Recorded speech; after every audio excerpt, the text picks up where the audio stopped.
Go in, my love. Okay, look at this. To say I'm salivating is a bloody understatement. I've been waiting a bloody long time for this, and in today's video we're going to be making American chicken and waffles.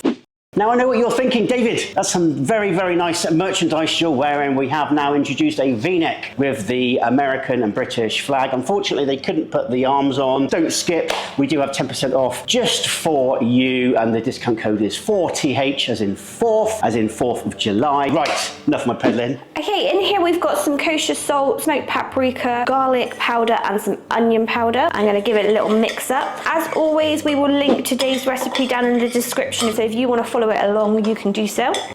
Now we're going to go with a cup of buttermilk. Now somebody did ask me recently if it was hard to come by buttermilk here in the UK. It's becoming easier to get and it is available in our local store. However, they don't always carry that many. So if anyone else is doing something with buttermilk, I sometimes struggle to get it. But in this recipe, it does also tell you the hints and tips of how to make your own buttermilk at home. So that's one thing we'll probably have to try at some point. Now I'm led to believe this is an African American dish and this is where it originated. And I think hot sauces are quite popular in some of those dishes. So we need to add half a tablespoon of hot sauce to this brine.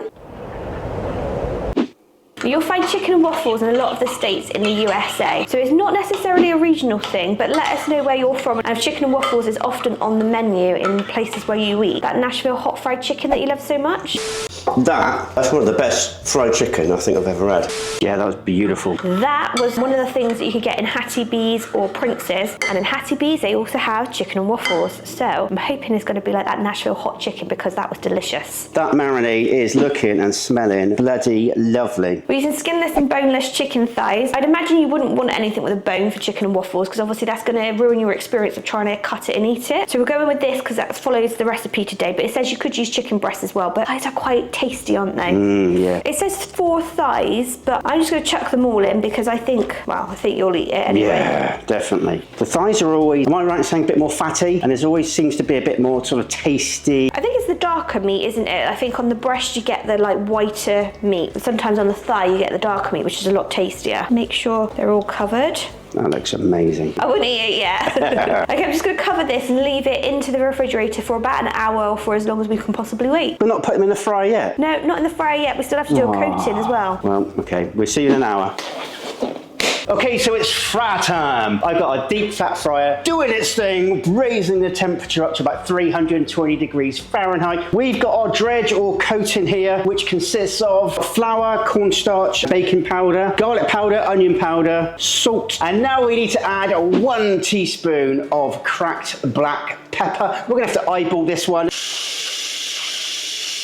Right, we've got to mix this bad boy up with our lovely whisk that was kindly given to us by Cowboy Kent Rollins. Haven't seen that video, we'll link it at the end. Bloody what a man. We're going to get the chicken out of the fridge, but just before I do that,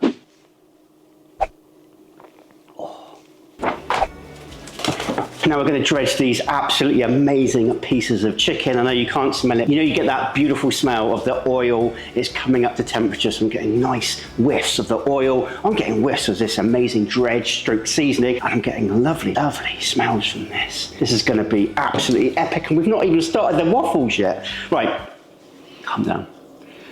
Okay, here we go. Oh my days, this looks bloody amazing. Oh, it was always going to be messy, wasn't it?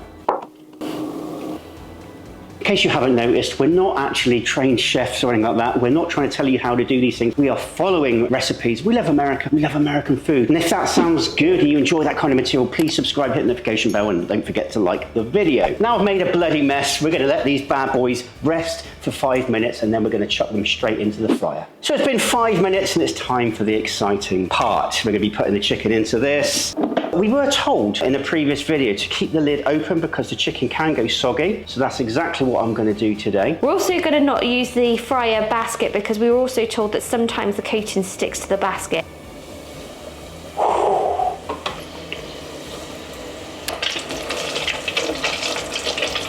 We're going to let that do its thing between 8 and 10 minutes until it's crispy and cooked. So it's been about 8 minutes. We're just going to check the temperature on these. Yep. We're going to pop these 3 in the oven to keep warm, and then we're going to cook up these 3 as well. Now these chicken and waffles do need some kind of sauce. So today we're going to be making a spicy maple butter sauce. Now I had to think of that one carefully because on the recipe it's a spicy honey butter sauce, but it says you can substitute it for maple syrup, and we love maple syrup, and maple syrup goes well with waffles, so why not do that? So in here we have got 2 tablespoons of butter, 1/4 teaspoon of chili powder, 1/4 teaspoon of kosher salt. I'm just going to eyeball 2 tablespoons of maple syrup. Just popping the heat down really low just to keep that warm whilst we get on with those waffles. Big thank you and shout out to Wendy. Bloody love you, Wendy, and you know it. Wendy's been one of our long-time subscribers and a patron, and Wendy sent us this bit of kit. So we now have a waffle maker. Wowza. The biggest bag of pancake and waffle mix I have ever seen. Okay, we've already got 2 tablespoons of oil in here. Now we need to go in with 2 cups of pancake mix. Okay, we need 1 egg. And finally, 1.5 cups of water. Now you guys did tell us before that with pancakes and waffles, the mixture is meant to be lumpy. So don't keep whisking it and trying to get out every lump. You just leave it as is. So I'm gonna leave it. I watched Cowboy Kent do that. It was actually quite fun. Ooh. I don't want to overfill these, especially as it's the first time we've been using it. So it says to lower it, but don't close the latch. And it should be cooked in around 7 minutes. This little house smells incredible. From waffles to chicken to maple syrup. I can't wait to get this in my belly. Let's check on these waffles. Looking good.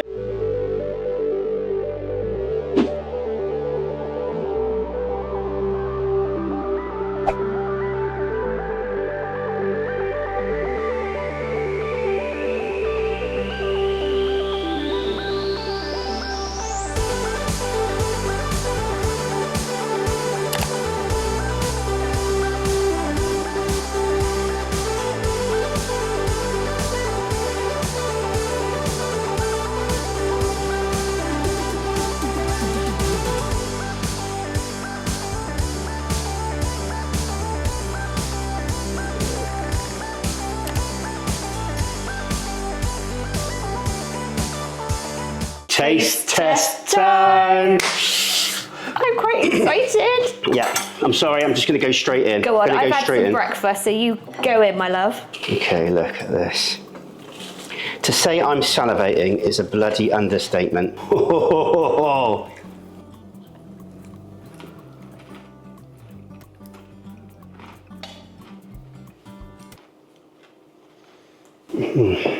you need a moment with your chicken and waffles?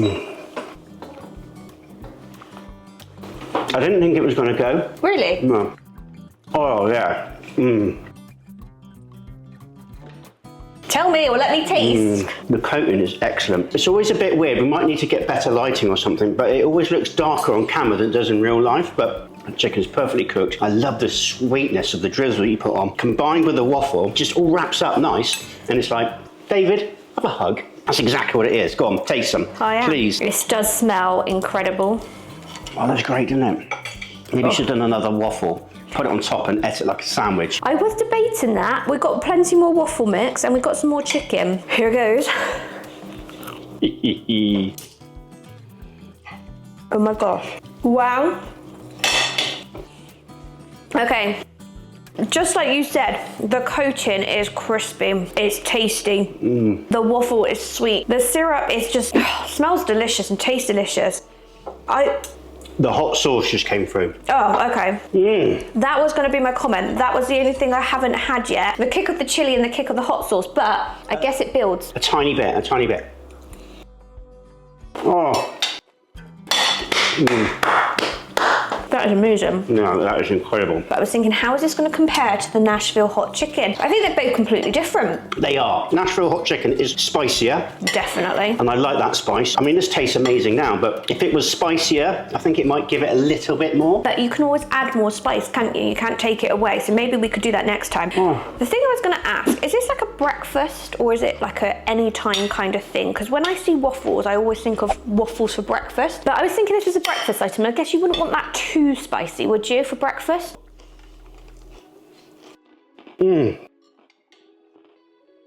Oh my God. I gotta give you one of these. That chicken is superb. Very well cooked, very tasty, very succulent. This whole thing is just working together. I kind of don't want to carry on speaking because I just want to sit down and eat the rest of this because it is that good. It's incredible. Marks out of 10. No, do you even need to ask? If you're not going for a 10, then I think you're mistaken. So it's a definite 10 from me. And from me. I think the